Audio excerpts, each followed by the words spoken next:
Hello everyone. अब हम लोग अपने एसएचएम के नेक्स्ट क्वेश्चंस पे चलते हैं, जहाँ पे हमारे पास 21 नंबर क्वेश्चन क्या बोल रहा है। ए particle of mass 1 kg is undergoing SHM for which graph between force and displacement from mean position as shown. इस time period is time period in second is. ठीक है, तो इस क्वेश्चन में हमारे पास फोर्स और डिस्प्लेसमेंट के बीच का ग्राफ गिवन है और हमसे ये बोला हुआ है कि हमको ये बताना है फोर्स और डिस्प्लेसमेंट के बीच का ग्राफ है और ये बोला है कि उसका टाइम पीरियड कितना होगा। ऐसा क्वेश्चन में मेंशन किया हुआ है। अगर देखा जाए, आपको पहले से मालूम है कि time period is equal to एक लीनियर सिंपल हार्मोनिक मोशन में 2 pi square root of m by कितना होता है, k होता है। और फोर्स और डिस्प्लेसमेंट का जो ग्राफ का निगेटिव स्लोप रिप्रेजेंट करता है, ये किसको रिप्रेजेंट कर रहा है, ये स्लोप निगेटिव है। तो आपको मालूम है F is equal to minus K by X होता है, जहां से माइनस एफ एक्स की वैल्यू जो है वो के इक्वल होगी। ठीक, ये निगेटिव स्लोप ये रिप्रेजेंट कर रहा होगा कि ये बॉडी का क्या है, स्टिफनेस है। तो मैं किसी भी दो पॉइंट को निकालूं तो मेरे पास इस पॉइंट का जो कोऑर्डिनेट ऑर्डर आएगा वो कितना होगा। यहाँ पर से हमें मालूम है कि 0,0 होगा और इस पॉइंट का कोऑर्डिनेट ऑर्डर वो हमारे पास कितना होगा, -1.5 कोमा 13.05। तो हम कैसा करते हैं, y2 माइनस, अगर मैं स्लोप फाइंड करना चाहता हूँ टू पॉइंट्स के बीच में, तो मुझे स्लोप जो होगा वो y2 minus y1 upon x2 minus कितना हो जाएगा, x1। y1 की जो वैल्यू हो 0 और y1 की सॉरी y2 की जो वैल्यू हो 0 और y1 की जो वैल्यू हो कितना है, 13.5। सिमिलर अगर मैं x2 की वैल्यू देखूं तो मुझे 0 दिखेगा और x1 की वैल्यू मेरे पास -1.5 दिख जाएगा। ठीक है, तो ये जो वैल्यू आ रही होगी वो सिर्फ मेरे पास f बाय x की वैल्यू आ रही है। k की वैल्यू कितना होता है, -f बाय x, जहां से आपको ये दिखेगा -13.5 डिवाइडेड बाय 1.5, मतलब ये लगभग लगभग -9 के इक्वल हो। तो अगर मैं k की वैल्यू की बात करूं कि माइनस एफ बाई एक्स की वैल्यू -9, तो k की जो वैल्यू आएगी वो +9 आ रही है। जहां से टाइम पीरियड की जो वैल्यू निकल के आएगी वो 2 पाई मास 1 kg है और ये 9 है, तो टाइम पीरियड की जो वैल्यू होगी वो 2 पाई बाई कितना हो जाएगा हमारे पास 3, जो कि ऑप्शन नंबर कौन सा मैच करता हुआ दिखेगा हमारे पास, ऑप्शन नंबर बी मैच करता। ठीक है, चल फिर नेक्स्ट क्वेश्चन पे हम लोग चलते हैं। नेक्स्ट क्वेश्चन हमें क्या बोल रहा है, एक point particle of mass 0.1 kg is executing simple harmonic motion या SHM of amplitude 0.1 metre. When the particle passes through the mean position, its kinetic energy is 8 into 10 the power minus 3. The equation of motion of the particle when the initial phase of oscillation is 45 degree can be। तो हमें equation of motion लिखना है, वो भी कब, जब particle जब start कर रहा है तब इनिशियली फेस भी गिवन है कि मतलब मेरे पास फेस कांस्टेंट की वैल्यू 45 डिग्री गिवन है। तो देखिए पाई बाई 4 इसमें भी आ रहा है, पाई बाई 4 इसमें भी आ रहा है, पाई बाई 4 इसमें भी आ रहा है, बस इसमें नहीं आ रहा। तो इसमें वो भी कितना आ रहा है, 2t आ रहा है, तो ये पहले ही कैसा हो जाएगा, कैंसिल। तो तीन ऑप्शन में से कुछ एक हो सकता है। ठीक है, उसमें भी आपको देखिए एसएचएम ऑफ एम्पलीट्यूड क्वेश्चन में मेंशन है कितना, 0.1। तो 0.1 और 0.1 के दो ऑप्शन है, ए और बी। उसी तरह से आप सी एलिमिनेट कर सकते हो। अब आपके पास बचा कितना, दो ऑप्शन, या तो साइन या तो कैसा, कॉस। तो अब आप देखो कि मेरे पास इनिशियल टाइम पे जा रहा है मीन पोजीशन, तो डायरेक्टली ऑप्शन नंबर बी हो गया। लेकिन फिर भी मैं एक बार पुट करता हूं कि x की वैल्यू हम जो लिखते हैं वो a sin omega T plus कितना हो गया, 5। ठीक, जहां पर क्वेश्चन में मेंशन है कि a की जो वैल्यू है, किसकी, a की जो वैल्यू है वो हमारे पास कितनी है, अगर मैं देखूं तो a की वैल्यू 0.1 है साइन। अब ओमेगा की वैल्यू नहीं मालूम, t plus face constant pi by 4। अब मैं इसकी वैल्यू इसलिए देख रहा हूँ कि हो सकता है कहीं पर पाई बाय 4 इंटू टी ऐसा कुछ आ रहा हो, तो t कॉमन हो रहा है, ऐसा कुछ हो रहा हो। तो इस कारण से अभी मैं इसका वेट कर रहा हूँ कि ओमेगा की वैल्यू कितनी है। तो आपको मालूम है कि मीन पोजीशन पे जो काइनेटिक एनर्जी होती है वो कितनी होती है, half M omega square into A square. और ये काइनेटिक एनर्जी की कौन सी वैल्यू हमारे पास, मैक्सिमम वैल्यू। ठीक है, अगर मैं फॉर एग्जांपल ऐसा कहना स्टार्ट करूं कि at any position of kinetic energy कितनी होती है, तो आप लिख सकते हो half m omega square bracket के अंदर a square minus x square, ऐसा। ये एट एनी पोजीशन भी होगा, ठीक है। अगर मैक्सिमम काइनेटिक एनर्जी की बात की जाए तो वो हमारे पास क्वेश्चन में गिवन है 8 इंटू 10⁻³ जूल। उसके बाद 1/2 मास की वैल्यू जो है वो 0.1 है। ओमेगा की वैल्यू हमें कैलकुलेट करना है और ए की जो वैल्यू होगी वो कितना हो जाएगा 0.1 का स्क्वायर। अगर मैं इसे सेकेंड साइड ले जाऊं तो 8 इंटू 10⁻³ इंटू कितना हो गया 2 और डिनोमिनेटर में कितना हुआ 0.1 इंटू 0.1 की पावर में कितना हो गया 3 is equal to omega square. 0.1 को हम 10⁻⁻1 लिख सकते हैं। 10 पावर ऑफ माइनस कितना, सॉरी ये -2 है ना, तो 10⁻⁻2 हो गया 10⁻⁻1, ये दोनों मेरे पास 10⁻³ हो जाएंगे, तो ये 2 इंटू 8 और ये 10⁻³ कैंसिल आउट होके 1 is equal to omega square हो जाएगा, जहां से ओमेगा की वैल्यू आपको दिखेगी कितना 4। तो आप अगर इस पे वैल्यू पुट किए तो आपको x की जो वैल्यू देखने को मिली वो 0.1 साइन और ये कितना दिख रहा होगा 4t प्लस पाई बाय 4, ये ऑप्शन में दिख रहा हो, जो कि ऑप्शन नंबर बी जो हमारा एजम्पशन था उसी एजम्पशन के अंदर हम आ गए, ठीक है। तो इस तरह से आपको अगर कभी अप्रोक्सीमेशन आंसर टिक करना है तो आप इस तरह से कर सकते हैं, ठीक है। चलिए हम लोग नेक्स्ट क्वेश्चन पे चलते हैं। नेक्स्ट क्वेश्चन हमारे पास क्या है, नेक्स्ट क्वेश्चन ऐसा है, ए पार्टिकल एग्जीक्यूट एसएचएम और टाइम पीरियड कितना हमारे पास 1.2 सेकेंड एंड एम्पलीट्यूड कितना है हमारे पास 8 सेंटीमीटर, ठीक। Find the time it take to travel 3 centimetre from the positive extremely of its oscillation. तो क्वेश्चन में ऐसा बोल रहा है कि हमारे पास एक पार्टिकल है जो x is equal to o पे मतलब 0 पे है और एक दूसरा मेरे पास इसका एम्पलीट्यूड कितना है मेरे पास 8 सेंटीमीटर पे है। इधर 8 सेंटीमीटर है तो इधर भी x is equal to -8, 2 point हुआ, एक +8 पे हो गया एक -8 पे होगा, ठीक है। अब क्वेश्चन में ये बोल रहा है find the time it take to travel 3 centimeter from the positive extreme of its oscillation, ठीक। तो क्वेश्चन में ये बोल रहा है कि अपने पॉजिटिव एक्सट्रीम से किस डिस्टेंस पे जाने पे, इस डिस्टेंस पे जाने पे कितना टाइम को ट्रेवल करने में टाइम लेगा, ठीक है। एक सिंपल सा ऐसा फॉर्मेट हमारे पास पूछा है, कैसा पूछा है, find the time it take to travel 3 centimetre from the positive extreme to its of oscillation, मतलब यहाँ पे जाने पे अगर पॉजिटिव एक्सट्रीम से कितना 3 सेंटीमीटर, कितना टाइम लेगा इस मीन पोजीशन से यहाँ पर आने पे।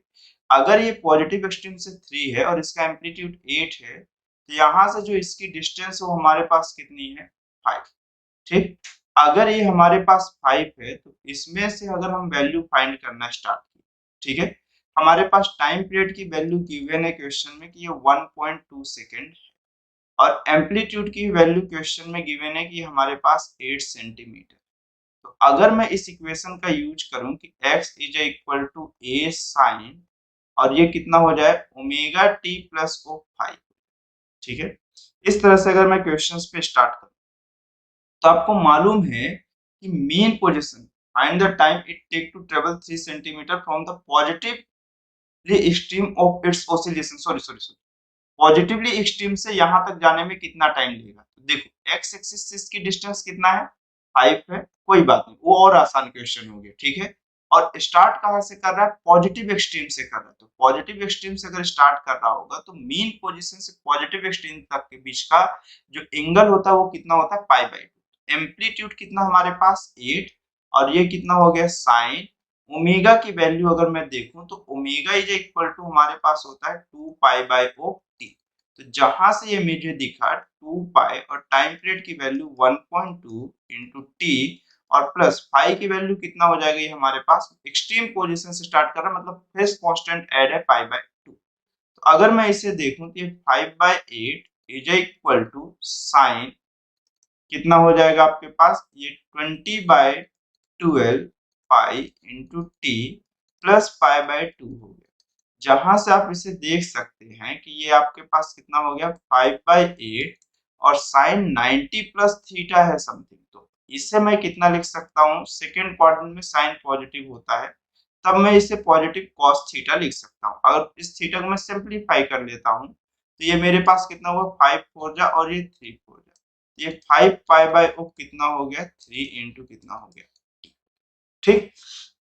अब अगर आप देखो तो आपके पास जो ये वैल्यू देखने को मिलेगी, अगर मैं देखूं तो cos की वैल्यू 5 बाई 8 आपको नहीं मालूम, अगर आप डिवाइड करें तो आपको ये दिखेगा 0 पॉइंट कितना 6 के आसपास दिखेगा, तो ये कितना है cos 45 की वैल्यू 0.7 होती है और cos 60 की वैल्यू 0 पॉइंट कितना होती है 5, मतलब इसकी वैल्यू 45 से ज्यादा और किससे वैल्यू से कम होगी, ये 60 डिग्री से कम। मैं इसकी डायरेक्टली वैल्यू लिख देता हूँ कि cos 51 की वैल्यू होती है, किसकी वैल्यू होती है cos 51 की वैल्यू 5 बाई 8 होता है। तो अगर मैं यहाँ से देखूं तो cos 51 कितना हो जाएगा, ये हमारे पास अगले स्टेप में अगर मैं इसे सिंप्लीफाई करके लिखूं तो cos 51 is equal to cos 5 pi by 3 into T, जहां से हमारे पास हो गया 5 पाई बाय 3 इंटू टी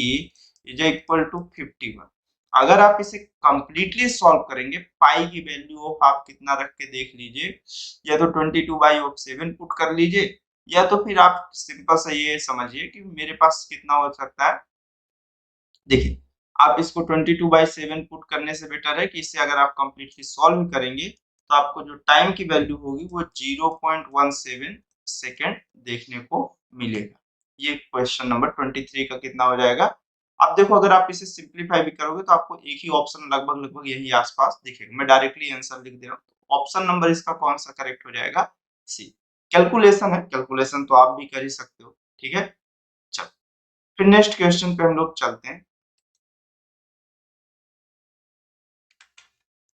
तो नेक्स्ट क्वेश्चन हमारे पास क्या है, नेक्स्ट क्वेश्चन कुछ ऐसा है, two particle P and Q describe simple harmonic motion of same period same amplitude along the same line about the same equilibrium position O. When P and Q are on opposite side of O at the same distance from O, they have the same speed 1.2 meter per second in the same direction। कैसा होगा जब same directions पे हैं तब when their displacement are the same they have the same speed, कैसा same speed of 1.6 meter per second in opposite direction, the maximum velocity in meter per second।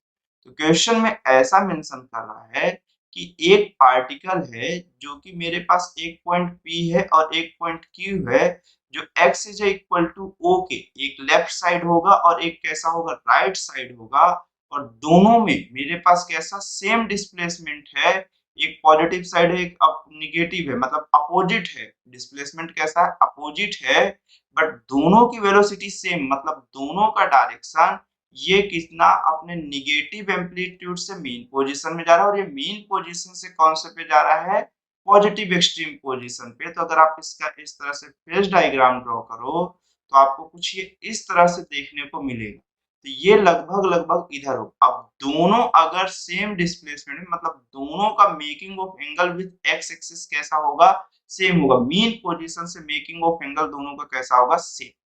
अगर ये theta है तो वेलोसिटी दोनों की कैसी है सेम है, तो वो वेलोसिटी की वैल्यू 1.2 मीटर पर सेकेंड है। आपको मालूम है यहाँ पे वेलोसिटी 0 है, फिर यहाँ पे मैक्सिमम होगी, यहाँ से यहाँ तक इंक्रीजिंग होगा फिर डिक्रीजिंग होगा, इस तरह से कॉन्सेप्ट चलता है सचिन में।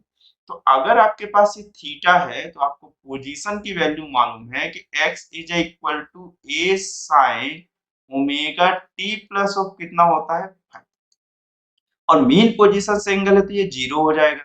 एक बार अगर मैं इसका मतलब क्या किया डिफरेंशिएट किया तो मुझे ये क्या मिल जाएगा वेलोसिटी, और इसकी value a into omega cos omega T हो जाएगा, और फाई की वैल्यू तो 0 ही है, मीन पोजीशन से स्टार्टिंग हम मान रहे हैं, ठीक है। या तो अगर आपके पास ये थीटा है तो आप इसका कंपोनेंट निकालिए, और कैसा टेंजेंट कंपोनेंट, एक ऐसे लाइन ड्रॉ करिए और इस लाइन को आगे ले जाइए और इसको पीछे इस तरह से, ठीक है ऐसा। तो आपको ये दिखेगा कि अगर ये थीटा है तो ये बचा हुआ 90 माइनस थीटा होगा, और ये मेरे पास अगर यहाँ से एक टेंजेंट ऑफ लाइन यहाँ से निकाल दूं मैं, तो ये बचा हुआ इस लाइन के कैसा हुआ टेंजेंट लाइन परपेंडिकुलर, तो ये थीटा हो जाएगा। तो अगर वेलोसिटी इसको ए ओमेगा आप दिखाओगे तो इस कंपोनेंट को ए ओमेगा कितना, मैं इसे दिखा रहा हूं तो ये मेरे पास कितना हो जाएगा ए ओमेगा कॉस थीटा, और परपेंडिकुलर को ए ओमेगा साइन थीटा, तो ए ओमेगा साइन थीटा ये अपने पास नहीं आएगा, अपने पास सिर्फ ये आएगा। या तो आप इस अप्रोच को यूज करो, तो आपके पास यहाँ जो वेलोसिटी कह रहा है फर्स्ट कंडीशन में वो कितना 1.2 is equal to A into omega, और कितना हो जाएगा कॉस ओमेगा टी। क्वेश्चंस के अगले फॉर्मेट में, क्वेश्चन के अगले फॉर्मेट में ऐसा कह रहा है कि मेरे पास इस तरह से एक बना, ठीक है। अब अगर ये इस तरह से क्वाड्रेंट है, अब कैसा है, ये सेम डायरेक्शन पे, कैसे डायरेक्शंस पे है, मतलब सेम डिस्प्लेसमेंट है। मतलब अगर मैं इसे x इज इक्वल टू 0 कह रहा हूं तो एक ये पॉइंट होगा P और दूसरा भी Q पॉइंट है ये, बट एक में वेलोसिटी और दूसरे की वेलोसिटी कैसा अपोजिट, मतलब एक मीन पोजीशन से एक्सट्रीम जा रहा है और एक एक्सट्रीम से मीन जा रहा है, तो मतलब ये यहां से होगा और ये होगा, तो जितना एंगल इसका यहाँ से थीटा होगा तो ये 90 माइनस थीटा होगा, उतना ही एंगल इसका भी तो होगा, एक्स एक्सिस से एंगल दोनों का कैसा होगा सेम होगा। तो अगर मैं देखूं कि ये थीटा हुआ तो बचा हुआ कितना हो गया 90 माइनस थीटा, सिमिलर ये भी हो जाएगा मेरे पास 90 प्लस थीटा। तो अगर मैं इसकी वेलोसिटी के लिए लिखूं तो ये कंपोनेंट, या तो फिर आप एक सिंपल सी भाषा में आप ये समझो कि इस कंपोनेंट में साइन थीटा की जगह पे अब कितना आप लिखना पड़ेगा, आपको कॉस थीटा लिखना पड़ेगा, क्योंकि आप एंगल यहां से देख रहे हो तो आपको जो v दिखेगा ये ए ओमेगा, आप यहाँ पोजीशन के लिए कितना लिखोगे X A cos omega T plus five, ठीक है। तो यहाँ पर या फिर आप फेस कांस्टेंट पाई बाय 2 लोगे ना, आप यहाँ से देख रहे हो, अगर इस वाले क्वाड्रेंट के लिए देखो तो इसके लिए तो आप एक्सट्रीम पोजीशन से आगे जा चुके हो, तो पाई बाय 2 प्लस लिखोगे। अब ये इसमें कैसे थे, फर्स्ट क्वाड्रेंट में थे तो ये साइन का साइन ही रहा, लेकिन इस पे कैसा लिख रहे हो आप पाई बाय 2 प्लस हो गया आपके पास, ये फेस कांस्टेंट क्या है पाई बाय 2 ऐड हो जाएगा, तो ये पोजीशन जब आप लिखोगे तो ये ए साइन और कितना ओमेगा टी प्लस कितना लिखोगे पाई बाय 2, ये स्टेप आप लिखोगे, तो जिससे आपके पास इसकी जो पोजीशन देखने को मिलेगी वो X A cos omega T मिलेगा, और one time of differentiation v is equal to A omega, और ये कितना हो जाएगा साइन ओमेगा टी। इस कंडीशंस पे जो वैल्यूएशन गिवन है, अब देखिए इसमें दोनों ही कंडीशन में हम ये पॉजिटिव एक्सट्रीम पोजीशन से एंगल देख रहे हैं, इसमें मीन पोजीशन से देख रहे हैं तो फेस कांस्टेंट 0 लिखे थे, इसमें पाई बाय 2 हम कंसीडर करके चल रहे हैं, तो यहाँ पे जो ये हमारे पास आएगा 1.6 is equal to A omega, और अगले स्टेप में कितना हुआ साइन ओमेगा टी। अब दो चीज हमें देखने को मिली, एक इक्वेशन फर्स्ट और एक इक्वेशन सेकंड, ये दोनों इक्वेशन को अगर मैं डिवाइड करूं तो 1.6 divided by 1/2 A omega cancel out हो जाएगा, ये कितना हो जाएगा 10 ओमेगा टी, ठीक। ओमेगा टी को ही मैं थीटा कंसीडर कर लेता हूं, तो ये मुझे देखने को मिलेगा ये 4 बाई कितना हो गया 3 इज इक्वल टू ये कितना हो गया 10 थीटा। तो यहां से आपको मालूम है कि ये अगर मेरे पास theta is equal to 53 degree हुआ तो ये 5 हो गया, और बेस कितना हो गया 3, सामने वाला फ्रंट ऑफ पॉइंट कितना हो गया परपेंडिकुलर, तो परपेंडिकुलर अपॉन कितना है बेस है, यहाँ से थीटा की वैल्यू जो आएगी वो कितनी आ जाएगी 53 डिग्री आ जाएगी, ठीक। तो किसी भी एक इक्वेशन को उठाता हूं मैं, इसी इक्वेशन को पिक करके देखता हूं यहाँ से, तो यहाँ पर जैसे देखूं तो ये 1.6 ए ओमेगा की जो वैल्यू वो ए ओमेगा ही रहेगी। मैं इसको सेकंड पेज पे ले चलता हूँ, ठीक है। तो कितना हुआ मेरे पास 1.6 is equal to A omega sine कितना हो गया ओमेगा टी की वैल्यू कितना हो गया हमारे पास 53, ठीक। तो मुझे इसकी मैक्सिमम वैल्यू तो चाहिए आपको, तो मैक्सिमम वेलोसिटी जो आपको दिखती है वो a इंटू कितना होता है ओमेगा, तो साइन 53 इधर क्या हो गया डिवाइड हो गया, जो वैल्यू किसके इक्वल हो गई a इंटू ओमेगा के इक्वल हो गई, ठीक। अगर मैं साइन 53 की वैल्यू यहां से देखूं तो साइन 53 की वैल्यू कितना होगा परपेंडिकुलर अपॉन हाइपोटेनस, मतलब 4 बाई कितना हो जाएगा ये 5 हो जाएगा, तो इसे 1.6 और ये 4/5 is equal to A into omega हो जाएगा।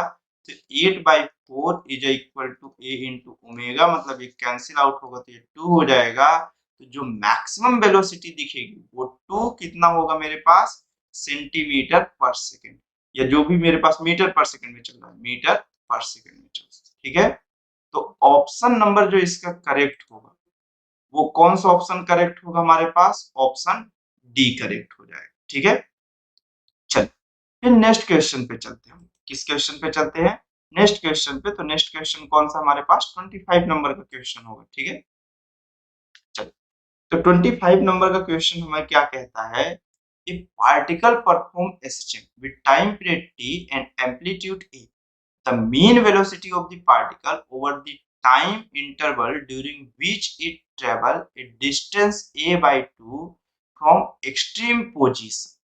कैसा, from extreme position। देखो, अब आपको ये समझने की जरूरत है कि क्वेश्चन में मीन वेलोसिटी बोला, mean velocity in the sense average velocity पूछा है जब पार्टिकल अपने एक्सट्रीम पोजीशन से कहां पे चला जाए, a/2। तो अगर आप इसका फेजर डायग्राम ड्रॉ करो, अभी एक मेथड में फेजर डायग्राम से बता रहा हूं, एक डायरेक्ट एजम्पशन से बताऊंगा। ठीक है, x की वैल्यू ये a होगी। ठीक, अब ये जब यहाँ पे a/2 पे है, तो आपके पास इसके डायग्राम को अगर आप देखने जाओ, तो आपके पास एक्सट्रीम पोजीशन से, ये आपके पास मीन पोजीशन है, ये आपके पास कौन सी पोजीशन है, एक्सट्रीम पोजीशन से कहां पे जा रहा है, एक्सट्रीम पोजीशन से टूवर्ड्स मीन पोजीशन जा रहा है। मतलब ये पार्टिकल इधर कहीं पर है, अगर इधर कहीं पर है ये पार्टिकल, तो ये यहाँ पर से एंगल बना रहा हूँ। ठीक है, a/2 है, मतलब अगर मैं इसे देखूं तो ये मेरे पास a/2 किसकी वैल्यू होती है, आपको याद है, साइन 30 की वैल्यू थी। इसे हम कितना लिखेंगे, पाई माइनस ऑफ, कितना लिख रहे होंगे, a/2 है तो इसे हम कितना लिखेंगे, पाई माइनस पाई/6, मतलब कितना होगा यहाँ से एंगल, ये 5 पाई/6 होगा। कितना होगा, 5 पाई/6 होगा। ठीक, तो जो टाइम लगेगा इसको यहाँ से यहाँ तक जाने, ठीक, अब देखो ये 5 पाई/6 होगा, जिसमें से ये अपना कितना पाई, तो ये मेरे पास कैसा, ये 5 पाई/6 यहाँ से आप लिख रहे हो, या फिर आप डायरेक्टली समझो कि यहाँ से जो एंगल होगा मीन पोजीशन से वो कितने डिग्री पे होगा, 30 डिग्री पे। मतलब यहाँ से अगर 30 डिग्री है तो यहाँ से पूरा बचने पे ये कितना डिग्री हो रहा होगा, अगर इस एंगल बस की बात करूं तो कितना डिग्री हो रहा होगा, 60 डिग्री। मीन पोजीशन से a/2 डिस्टेंस में, मतलब ये कितना है मीन पोजीशन से 30 डिग्री। आप यहाँ से एंगल देखना स्टार्ट करो, तो इधर से अगर 5 पाई/6 हुआ, तो आप देखो या तो क्या करो, पाई/2 90 प्लस ऑफ आप कितना करोगे यहाँ से, देखो आपके पास अगर यहाँ से समझने की बात करो तो ये कितना हुआ, 5 पाई/6 हुआ। तो आप यहाँ से 5 पाई/6 पे चले गए हो, या फिर आप डायरेक्टली इसको ऐसा भी लिख सकते हो कि पाई/2 प्लस कितना लिखोगे आप, पाई/6 ही तो लिख रहे होगे। तो ये आपके पास कितना होगा, एक्स्ट्रा एंगल तो जा रहा है, कितना एंगल जा रहा है, पाई/2 प्लस पाई/6, लेकिन नहीं, ये क्वाड्रेंट चेंज हो जाएगा। साइन की जगह पे किसकी वैल्यू देखोगे आप, कॉस की वैल्यू देखोगे, एक्स की जगह वाई एक्सिस से देखोगे। इसलिए आप हमेशा एक बेस लाइन को सेलेक्ट करते हो, तो बेस लाइन में 0 को सेलेक्ट किया तो वहां से एंगल ये 5 पाई/6 है। तो इसे अगर मैं पाई/2 से सब्सट्रैक्ट कर दिया तो आपको दिखेगा कि ये वैल्यू पाई/3 आ गई, ये 6 हो गया, ये 5 पाई हो गया, और ये कितना हो गया, 3 पाई, मतलब आपको ये दिखेगा पाई/3 हो गया। तो मतलब ये 60 डिग्री का एंगल है। तो एक्सट्रीम पोजीशन, ये कौन सा पॉजिटिव एक्सट्रीम से इस पोजीशन तक जाने में कितना टाइम लग रहा होगा इसको, तो पॉजिटिव एक्सट्रीम से यहाँ तक जाने पे इसे जो टाइम लग रहा होगा, तो आपके पास मालूम है T is equal to theta by कितना होता है, ओमेगा होता है। थीटा की वैल्यू कितना है, पाई/3, और ओमेगा की वैल्यू हम 2 पाई/टी लिखते हैं, जहां से ये टी हुआ और ये पाई/3 इंटू 2 पाई हो गया, और पाई पाई कैंसिल आउट हो गया, तो ये t/6 टाइम लेगा। कितना टाइम लेगा, t/6 टाइम ले रहा होगा। और एवरेज वेलोसिटी बोला है, कौन सी वेलोसिटी बोला है, एवरेज वेलोसिटी बोला है। तो आपको मालूम है कि एवरेज वेलोसिटी आपके पास कितनी होती है, टोटल डिस्प्लेसमेंट, कौन सा, total displacement upon total time, तो इसका टोटल डिस्प्लेसमेंट कितना है a/2 और टाइम कितना है t/6, तो आपको ये दिखेगा 6a/2t, जहां से आपके पास कैंसिल और ये 3a/2 कितना हुआ t, ऑप्शन नंबर कौन सा करेक्ट हुआ, सी करेक्ट हुआ। ये एक कैलकुलेशन की अप्रोच हुई, ठीक। और एक बार आप बिना कैलकुलेशन से देख सकते हो, आपको मालूम है कि a/2 तक में जितना टाइम यहां से यहां तक जाने मिलेगा उतना ही टाइम यहां तक। मीन पोजीशन से एक्सट्रीम पोजीशन में आपको कितना टाइम लगता है, t/4, ठीक। अब t/4 से अब देखो मीन पोजीशन से a/2 तक जाने में आपको कितना टाइम लगेगा, 30 डिग्री आपका डिस्टेंस ट्रेवल होगा। आप डायरेक्टली देखो 1/2, तो साइन की वैल्यू, हम साइन अगर x एक्सिस को रेफरेंस ले रहे हैं तो हमें साइन को लेना पड़ेगा, और इसे रेफरेंस लेके उल्टा देख रहे हैं तो वो cos थीटा होगा, ठीक है। लेकिन हम हमेशा इसी को ले रहे हैं तो साइन को ही मैं कंसीडर करूंगा, ठीक है। यही मीन पोजीशन, और मीन पोजीशन से अगर हम एंगल देख रहे हैं, ये मीन पोजीशन और मीन पोजीशन से एंगल देख रहे हैं तो साइन थीटा ही लेंगे, ठीक है, क्योंकि साइन जीरो की वैल्यू जीरो होती है, ठीक है। चलो उसके बाद अगर मैं देखूं तो ये मेरे पास यहां से यहां तक जो टाइम पीरियड हो t/4, a/2 मतलब कौन सा हो गया 30 डिग्री, 30 डिग्री मतलब 90 का कितना पोर्शन, 90/30 मतलब 90 डिग्री का 1/3 पोर्शन, तो t/4 का 1/3 जो पोर्शन होगा वो t/12 होगा। अब t/12 यहां से यहां तक पहुंचने में टाइम ले रहा है, t/12 कहां से कहां तक 30 डिग्री ट्रेवल करने में, तो आपको डायरेक्टली t/4 माइनस t/12 करना, तो जब आप इसे सॉल्व करोगे तो आपको दिखेगा 3t माइनस ऑफ t, मतलब t बाय कितना 6, देखो दोनों में आंसर कैसा आ रहा है, सेम, बाकी सब कैलकुलेशन से, ठीक। चलो फिर नेक्स्ट क्वेश्चन को हम लोग चलते हैं। तो नेक्स्ट क्वेश्चन हमारे पास कैसा है, नेक्स्ट क्वेश्चन क्या बोलता है 26 में, a body perform simple harmonic oscillation along the straight line A B C D E which C as the mid point of A E, C क्या है, मिड पॉइंट है किसका, ए ई का, ठीक है। Its kinetic energy at B and D are each 1/4, B और D में question में बोल रहा है A B C D which C as the mid point of A, its kinetic energy at B and D are each 1/4 of its maximum, मतलब B point पे जो kinetic energy मिलेगा वो कैसा मिलेगा, 1/4 ऑफ काइनेटिक एनर्जी किसका मिलेगा मेरे पास, मैक्सिमम काइनेटिक एनर्जी का, ठीक है। इस तरह से क्वेश्चन मिल सकता है, और ए से ई तक की जो वैल्यू वो आर के इक्वल, ठीक है, 2r के इक्वल, मतलब ये कंप्लीटली डिस्टेंस किसके इक्वल है, 2r के इक्वल। तो मेरे पास एम्पलीट्यूड कितना होगा, एम्पलीट्यूड मेरे पास कहां से, मीन पोजीशन से एक्सट्रीम पोजीशन तक की डिस्टेंस को तो हम एम्पलीट्यूड कहते हैं, तो इसका जो एम्पलीट्यूड है वो r से डिनोट कर रहा है, किससे डिनोट कर रहा है, r से। अब मुझे कैसा फाइंड करना है, बी से सी तक का अगर मैं फाइंड कर लिया तो उतना ही सी से डी तक का हो, ठीक है। तो काइनेटिक एनर्जी वो बी और सी पॉइंट पे कैसे, बी और डी पॉइंट पे कैसा होगा, सेम, और मैक्सिमम काइनेटिक एनर्जी कहां पे होती है, मीन पोजीशन। तो नॉर्मल किसी पॉइंट पे अगर जो काइनेटिक एनर्जी देखने को मिलती है वो half M omega square into कितना हुआ, A square minus X square, ये चीज देखने को मिलेगी। और 1/4 मैक्सिमम काइनेटिक एनर्जी कितनी होगी, 1/2 एम ओमेगा स्क्वायर ब्रैकेट के अंदर कितना हो गया, ए स्क्वायर, ठीक। अब देखिए एम्पलीट्यूड को हम लोग आर से रिप्रेजेंट कर देंगे लास्ट, ठीक है। मुझे यही एक्स चाहिए, एक्स कहां से, बी से सी तक की डिस्टेंस है, किसी एक काइनेटिक एनर्जी, किसी भी पॉइंट की काइनेटिक एनर्जी से उसकी मैक्सिमम डिस्टेंस तक के लिए, डिस्टेंस मतलब x की जो वैल्यू है वो मेन पोजीशन से उस पॉइंट तक की डिस्टेंस होती है जिसके लिए हम काइनेटिक एनर्जी फाइंड कर रहे हैं, ठीक है। तो अगर मैं इसे सॉल्व किया तो देखिए half M omega square, half M omega square cancel out हो जाएगा, तो ये दिखेगा हमारे पास A square minus X square is equal to A square by कितना 4, जहां से A square minus of A square by 4 की जो वैल्यू होगी वो एक्स स्क्वायर के इक्वल होगा, तो 3a square by 4 is equal to X square, जहां से हमें x की जो वैल्यू दिखेगी वो स्क्वायर रूट 3a बाई कितना हो गया 2, तो मतलब b से c तक की जो डिस्टेंस है यही तो हमारे पास इसके इक्वल है, तो हमारे पास बी से डी तक की जो वैल्यू होगी वो B C plus of C D के इक्वल होगी। तो ये square root 3a/2 plus square root 3a/2 जो होगा ये total summation square root 3a के इक्वल होगा। तो ऑप्शन में ए की जगह पे आप पुट कर दो स्क्वायर रूट 3, जो कि ऑप्शन नंबर आपको एक ही दिख रहा होगा, वो कौन सा होगा, सी ऑप्शन करेक्ट हो जाएगा। ठीक है, चलो फिर नेक्स्ट क्वेश्चन पे हम लोग चलते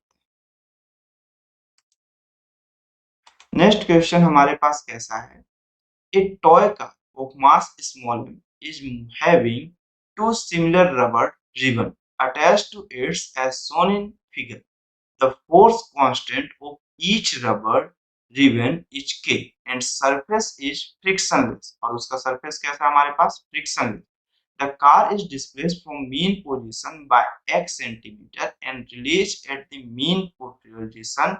The ribbon are undeformed. Vibration period is, ठीक है, वाइब्रेशन पीरियड पूछा। ठीक, अब अगर आपको देखो तो इस टॉय कार का मास तो m मेंशन, इसकी स्टिफनेस इधर भी के इधर भी के। अब अगर आप देखो तो ये दोनों एंड ब्लॉक से कनेक्टेड है, जितना डिस्प्लेसमेंट इसमें होगा उतना ही डिस्प्लेसमेंट दूसरे में होगा। अगर डिस्प्लेसमेंट सेम है तो ये कौन सा हो जाएगा, कॉम्बिनेशन। तो k इक्विवेलेंट की value k plus of k कितना हो जाएगा हमारे पास, k प्लस k के फॉर्मेट में आंसर हाँ है। ठीक, तो टाइम पीरियड की value 2 pi square root of m by of कितना हो जाएगा, k प्लस k। इसी के साथ जैसे ही आप ये पुट किए तो ऑप्शन नंबर डी आपको मैच किया, और जैसे ही मैच किए वैसे ही आपके -1 नंबर चले, टाइम भी गया और नंबर भी गया। ठीक, इससे बचने का एक ही तरीका है, देखो आप अप्रोच गलत अप्लाई किए, आपके पास क्या बोला है, रिबन है या स्प्रिंग नहीं है। अगर मैं रबड़ को ऐसे पकड़ के खींचूं तो उसमें स्ट्रेच के टाइम पे वो वापस अपने फॉर्म में आना चाहेगा, लेकिन अगर मैं कंप्रेस करूं एक इरेजर या फिर ऐसे जो आप हेयर बैंड लगाते हो, अब देखो उसको जब खींचते हो तब वो वापस उस शेप में आता है, लेकिन जब कंप्रेस करते हो तो कहीं कोई चेंजेस नहीं कर रहा होगा। तो कंप्रेशन के टाइम पे जब मैं इस पॉइंट को अगर इधर डिस्प्लेसमेंट किया तो इसमें स्टिफनेस वर्क करेगी, बट इसकी स्टिफनेस वर्क नहीं करेगी। लेकिन जब मैं इस साइड खींचूंगा तो इसमें कंप्रेशन होगा तो इसकी स्टिफनेस वर्क नहीं कर रही होगी, किसकी कर रही होगी, सेकेंड साइड की कर रही होगी। एट अ टाइम वन ही की स्टिफनेस वर्क करती है, तो जिसके कारण हमारे पास इसका सीरीज पैरेलल कोई कॉम्बिनेशन नहीं है। ये सिर्फ और सिर्फ नॉर्मल एक स्प्रिंग की तरह बिहेव करेगा, जिसका टाइम पीरियड होगा t 2 pi square root m by कितना k, जो कि ऑप्शन नंबर एक ही करेक्ट होगा, वो कौन सा होगा, सी करेक्ट होगा। ठीक है, तो उसके बाद नेक्स्ट क्वेश्चन पे हम लोग चलते हैं। तो नेक्स्ट क्वेश्चन क्या बोल रहा है, 28 नंबर के क्वेश्चन पे चलते हैं। तो मेरे पास क्या बोल रहा है, spring mass system oscillate with frequency v। ठीक, अच्छा new if it is taken in an elevator slowly accelerating up, the frequency will be increases decreases remains same become 0। आपको ये मालूम है कि कभी भी स्प्रिंग में अगर आप इस तरह से किसी भी ब्लॉक को लगा के चाहे उसे ऊपर लेके जाएं, चाहे नीचे लेके जाएं, चाहे लेफ्ट लेफ्ट लेके जाएं, चाहे राइट लेके जा रहे हो, एक सिंपल अगर ऐसा लगा हुआ है और लीनियर एसएचएम करना है, एंगुलर नहीं कि पता चला आप एंगुलर पेंडुलम के लिए बताना स्टार्ट करें कि t इज इक्वल टू 2 पाई। कई लोग इसको इस तरह से ट्रीट करते हैं, इस पे जरूर डिपेंड करता है, अगर ये ऐसा ऑसिलेट कर रहा होता तो ये जरूर डिपेंड करता है, लेकिन इसका ऑसिलेशन अप डाउन है, लीनियर है, इसके एंगल में कोई भी चेंजेस नहीं हो रहा है। अगर एंगल में चेंजेस नहीं हो रहा है तो लीनियर एसएचएम है। तो लीनियर एसएचएम का जो टाइम पीरियड देखने को मिलेगा वो 2 पाई स्क्वायर रूट ऑफ कितना हो जाएगा मेरे पास m बाय ओ, जो भी हो हमारे पास ये k हुआ टाइम पीरियड लीनियर सिस्टम के लिए, t equal to 2 pi square root m by कितना होता है, k होता है। जिससे हमें ये चीज पता चलती है कि चाहे जो भी हो जाए, अगर बॉडी लीनियर सिस्टम करे तो उसकी ग्रेविटेशनल एक्सेलरेशन वेरिएशन से कोई इम्पैक्ट नहीं पड़ेगा, मतलब उसकी जो मेरे पास कैसा फ्रीक्वेंसी है वो रिमेन्स अनचेंज रहेगी या रिमेन्स सेम रहेगी या ऑलवेज भी कैसा कांस्टेंट रहेगी। तो ऑप्शन नंबर कौन सा करेक्ट हुआ, सी मतलब करेक्ट हुआ। हाँ, मुझे अगर इसके टाइम पीरियड में चेंजेस करना है तो मुझे इसके कांस्टेंट और पुली में ऐसे रिलेशंस दिखाने पड़ेंगे जिससे इसमें मेरे पास कैसा इसके डिस्टेंस, डिस्प्लेसमेंट, स्टिफनेस, इस चीजों में कोई इम्पैक्ट पड़े, जैसे मास पे इम्पैक्ट पड़े। अब जो ये मास है ये यहाँ पर कुछ और इम्पैक्ट दिखाए, ऐसे कंसीडर में इस कंडीशंस पे चेंजेस हो, बट ऐसे सिंपल कंडीशन में कहीं भी चेंजेस नहीं होगा। चाहे ये कंडीशन हो, चाहे इस तरह से कुछ इंक्लाइंड प्लेन में आप ऐसे लेके चलो, तब भी ये कैसा रहेगा, रिमेन सेम रहेगा। ठीक है, फिर नेक्स्ट क्वेश्चन पे चलते हैं हम लोग। तो नेक्स्ट क्वेश्चन पे क्या बोल रहा है, a body at the end of spring execute SHM with a period T1 while the corresponding period for another spring is T2 if the period of oscillation with two spring in series is T। तो question में ऐसा बोल रहा है कि दो spring अलग अलग मासेस, मतलब मेरे पास कैसा है, ये बॉडी ऑफ मास दोनों में सेम है, बस दो अलग अलग स्प्रिंग्स है। कैसे, टू अलग अलग स्प्रिंग्स है, तो दोनों स्प्रिंग में मास को हम लोग अटैच करते हैं, सेम मास को। तो जब पहली स्प्रिंग जिसकी स्टिफनेस कुछ भी हो, मान के चलते हैं हमारे पास एजम्पशंस करते हैं K1, तब उसका टाइम पीरियड कितना है, T1। T1 is equal to 2 pi square root of m by कितना हुआ, K1। और दूसरे का जो टाइम पीरियड देखने को मिलेगा वो 2 pi square root of m by कितना हो जाएगा हमारे पास, K2। अब क्वेश्चन में ये बोला है कि जब हम दोनों स्प्रिंग को सीरीज में करेक्ट कर देते तब उसका टाइम पीरियड t है, तो उनके बीच में रिलेशन कैसा दिखेगा। तो जो टाइम पीरियड t है उसकी value 2 pi square root of m। अब मेरे पास 1 बाई कितना होता है, k इफेक्टिव होता है। और जब आप सीरीज कॉम्बिनेशन में देखते हो तो आपके पास जो स्प्रिंग का जो स्टिफनेस होता है 1 बाई के effective 1 by K1 plus of 1 by कितना हो जाएगा, K2। दोनों स्प्रिंग के अटैचमेंट के इक्वल होते चलता जाएगा। तो यहाँ पर अगर मैं वैल्यू को पुट किया तो 1 बाई K1 प्लस ऑफ कितना हो जाएगा, 1 बाई K2। अब अगर देखो तो आपके पास यहाँ पर इसको आप सेपरेट नहीं कर देना, क्योंकि यहाँ पे आपके पास प्लस सिंबल है। अगर आप इसे देखो तो आपको 1 बाई K1 की वैल्यू चाहिए और 1 बाई K2 की वैल्यू चाहिए। अगर मैं यहाँ से फाइंड करना स्टार्ट किया तो T1 square is equal to 4 pi square into m by of कितना हुआ, K1।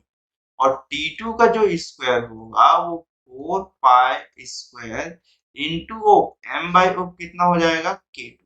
जहां से K1 की जो वैल्यू देखने को मिलेगी वो 4 pi square into m by of T1 का कितना हो जाएगा, स्क्वायर। सॉरी, हमको 1 बाई K1 की वैल्यू चाहिए ना, सॉरी 1 बाई K1 की वैल्यू चाहिए, तो हम इसे 1 बाई K1 की वैल्यू फाइंड करते हैं ना। तो 1 बाई K1 की जो वैल्यू होगी वो T1 का square upon 4 pi square into m। Similar 1 by K2 की जो वैल्यू देखने को मिलेगी वो T2 का square upon 4 pi square into कितना होगा, m। टाइम पीरियड की जो वैल्यू होगी वो 2 pi square root of m। और ये कितना हुआ, 1 बाई K1 की वैल्यू कितनी हो जाएगी, T1 का square upon 4 pi square into m। और सिमिलर प्लस होके कितना हो जाएगा, T2 square upon 4 pi square into. आप देखो यहाँ पर से अगर इस पे 4 पाई स्क्वायर बाहर आएगा, 2 पाई से कैंसिल आउट हो जाएगा, कॉमन आके m से कैंसिल आउट। टाइम पीरियड की जो वैल्यू मिलेगी स्क्वायर रूट T1 का स्क्वायर प्लस ऑफ T2 का स्क्वायर। आप इस स्क्वायर रूट को दूसरे साइड भेजेंगे तो स्क्वायर हो जाएगा, T1 का स्क्वायर प्लस ऑफ कितना हो गया, T2 का स्क्वायर। तो जो टाइम पीरियड का स्क्वायर वो T1 का स्क्वायर प्लस ऑफ T2 का स्क्वायर आ गया, जो कि ऑप्शन नंबर कौन सा करेक्ट हो गया, बी ऑप्शन कैसा हो गया, 29 का बी करेक्ट। ठीक है, चलो फिर नेक्स्ट क्वेश्चन पे हम लोग चलते हैं। नेक्स्ट क्वेश्चन हमारे पास कैसा है, ए particle move along the X axis according to x is equal to a sin 1 plus omega t, what distance does it travel between t is equal to 0 and t is equal to 2.55 omega. तो question में ऐसा बोल रहा है कि एक particle SHM कर रहा है किस इक्वेशन के हिसाब से, x is equal to a bracket में 1 प्लस साइन ओमेगा t के फॉर्म में।